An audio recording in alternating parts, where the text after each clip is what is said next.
আসসালামু আলাইকুম। আমি এখন বানাচ্ছি দারুণ মজার একটা মিষ্টি কুমড়ার তরকারি, একদম অন্যরকম স্বাদের। এটাকে বলে টক মিষ্টি মিষ্টি কুমড়া। ভাত, রুটি, পরোটা যে কোনো কিছুর সাথে দারুণ মজার একটা আইটেম। তৈরি করা খুবই সহজ। যারা একবার এটা না খাইছেন একবার বানায় দেখেন, স্বাদ মুখে লেগে থাকার মতো। তো আসলে কি শুরু করা যাক। আমি এখানে আধা কেজি মিষ্টি কুমড়া খোসা সহই এভাবে কেটে নিয়েছি ছোটো ছোটো করে। এগুলাকে ভালো করে ধুয়ে টুয়ে নিচ্ছি।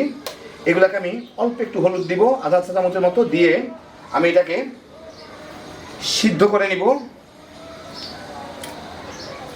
অল্প পানি দিলেই হয়, কারণ মিষ্টি কুমড়া পানি ছাড়বে, আর বেশি পানির দরকার নেই, পরে লাগলে ঝোল দেওয়া যাবে। আমি এটাকে ঢেকে জাল দিয়ে সিদ্ধ করে নিই। 8-10 মিনিটের মধ্যেই এগুলো সিদ্ধ হয়ে গেছে। পানি খুব অল্প আছে, একদম সিদ্ধ হয়ে গেছে। আমি চুলাটা বন্ধ করে দেবো। একটু পানি যথেষ্ট, হয়তো আমার তরকারিতে আরও পানি লাগবে, তখন আরও দিয়ে নিব। আপাতত এটাই ভেবেই থাক, ঝোল লাগলে দিব। আমি এখানে একটা কড়াইয়ে 3 টেবিল চামচ সরিষার তেল দিছি।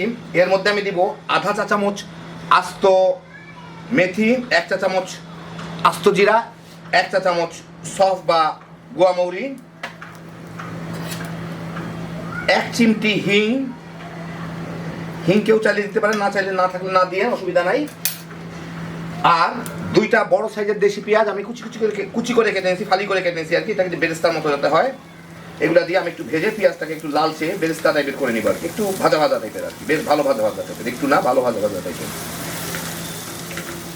পেঁয়াজগুলা লালচে বেরেস্তার মতো হয়ে গেলে আমি এর মধ্যে দেবো 1 চা চামচ আদা বাটা, 1 চা চামচ রসুন বাটা দিয়ে একটু নাড়াচাড়া করে নিব পানিটা চলে যাওয়া পর্যন্ত।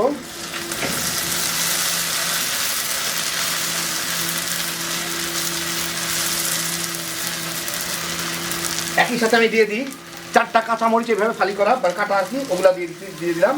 দিয়ে একটু নাড়াচাড়া করে নিই, কয়েক সেকেন্ড মাত্র পানিগুলো চলে যাইতে। পানিটা চলে গেলেই দেখেন, মানে দেখলেই বুঝা যায় পানিগুলো কমে যাচ্ছে। এর মধ্যে 2টা টমেটো আমি একটু বড় বড় করে কেটে রাখছি, ওগুলা দিয়ে দিব। আর একটু লবণ দিয়ে এই টমেটোটাকে আমার একটু গলায় নিতে হবে, ভুনে নিতে হবে আর কি। তো ভালো মতো মেখে আমি জালটা মাঝারির থেকে একটু কমায় দিলাম। কমায় দিয়ে আমি এখন এটাকে ঢেকেই রান্না করব। মাঝে মাঝে 2-4 পান নেড়ে দিব, 2-4 মিনিটের মধ্যে যাতে টমেটোগুলো গলে যেতে পারে আর কি। 3-4 মিনিটের মধ্যে টমেটোটা সিদ্ধ হয়ে গেলে আমি কয়েকবার নেড়ে দিচ্ছিলাম। এটাকে আমি একটু চেপে চেপে এভাবে একটু গলায় দেওয়ার চেষ্টা করব, যতদূর গলে হইলো। এখন এর সাথে আমি কটা শুকনো মরিচ দিয়ে দিব, ভেঙে নিছি আমি 3-4টা, যার যার স্বাদ মতো।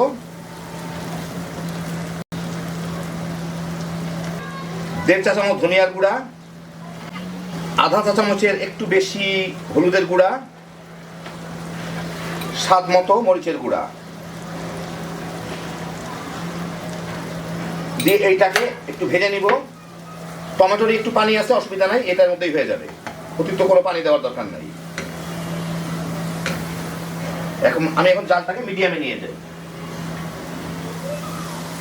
এই মিনিট 1.5 ভেজেই আমি এর মধ্যে দিয়ে দিব প্রায় আমার স্বাদ মতো আর কি, ধরেন যে 3 টেবিল চামচের মতো, 2 টেবিল চামচের মতো গুড়। গুড়ের বদলে আপনারা চিনিও দিতে পারেন। এটা খাট্টা মিঠা, অতএব একটু মিঠা করলাম এটা দিয়ে। আর খাট্টার জন্য আপনারা যদি আমচুর থাকে, আমচুর এখন দিয়ে দিবেন। আমার কাছে আমচুর নাই, আমাদের বাংলাদেশের অধিকাংশ লোকের কাছে আমচুর নাই, সেই জন্য আমি এতে দিব হচ্ছে লেবুর রস। সেই জন্য আমি পরে দিব, এখন দিব না। আর যদি আমচুর থাকে, আমচুর এখনই দিয়ে গুড়ের সাথে এটার সাথে ভালো মতো গলায় মিশিয়ে নেবেন আর কি। গুড়টা আমি নাড়াচাড়া করে একটু গলায় নিই। এই মিনিট খানেকের মধ্যে গুড়টা গলে গেলেই আমি এর মধ্যে দিয়ে দিব এই সিদ্ধ করা মিষ্টি কুমড়াগুলা। একটু ভালো মতো মশলাটার সাথে মিলাই নিই। এখন এর সাথে পছন্দ মতো পানি দিয়ে দিব। কেউ বেশি পানি দিতে পারেন, কেউ কম। আমি একটু শুকনা শুকনা করবো, সেই জন্য বুঝে দিব আর কি, কারণ এটা পরে কিন্তু পানি আরও টেনে নিবে, সেজন্য একটু বেশি পানি দিতে হবে। ভালো মতো মাখায় একটু টেস্টটা দেখি, লবণ টবণ ঠিক আছে কিনা। একটু লবণ দিতে হবে।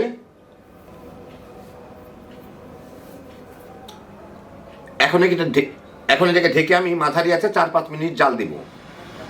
4-5 মিনিট জাল দিয়ে যতই পানি দেখা যাক না কেন, এটা কিন্তু শুকায় যাবে, পানি টেনে নিবে একটু পরেই।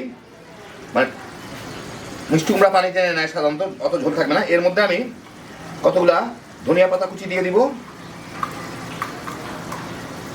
আর একটু খাট্টা করার জন্য আমচুরের বদলে শেষের দিকে একটু লেবুর রস দিয়ে দিব পছন্দ মতো। খেয়ে দেখে নেবেন টক মিষ্টি নোনতা যাতে পছন্দ মতো হয়। কেউ চাইলে লেবুর বদলে একটু তেঁতুল গোলা দিতে পারেন, তাতে কিন্তু আরও টেস্টটা ভালো হবে। আমার কাছে তেঁতুল নাই দেখে আমি দিলাম না, কিন্তু আপনাদের কাছে থাকলে লেবুর বদলে তেঁতুলটা ব্যবহার করিয়েন, একটু গোলায় দিয়ে দিয়েন। এটার সাথে ভালো মতো মিশিয়ে দেই, দিয়ে খুলে মিনিট খানেক জাল দিব। জাল দিলেই আমার এটা কমপ্লিট। 1 মিনিট জাল দিয়ে আমি চুলাটা বন্ধ করে দিই। এই যে দেখেন এখনই প্রায় পানিটা শুকনো শুকনো দেখা যাচ্ছে। একটু পরে আপনাদের বেড়ে দেখাচ্ছি। দারুণ মজার একটু অন্য ধরনের খাট্টা মিঠা মিষ্টি লাউ রান্না। তো এই দেখেন হয়ে গেল আমার দারুণ মজার টক মিষ্টি মিষ্টি কুমড়া, মানে খাট্টা মিষ্টি মিষ্টি কুমড়া অথবা খাট্টা মিষ্টি মিষ্টি লাউ। অসাধারণ স্বাদ। আপনার কেউ ইচ্ছা করলে এটাকে একদম শুকনো শুকনো করতে পারেন, কেউ ইচ্ছা করলে একটু ঝোলও রাখতে পারেন, যার যার খুশি। ভাত রুটি পরোটার সাথে তামা তামা করে খায়া ফেলাইতে পারবেন। হ্যাপি জোশের একটা আইটেম। আল্লাহ আপনাদের সবাইকে ভালো রাখুন, সুস্থ রাখুন, নিরাপদে রাখুন।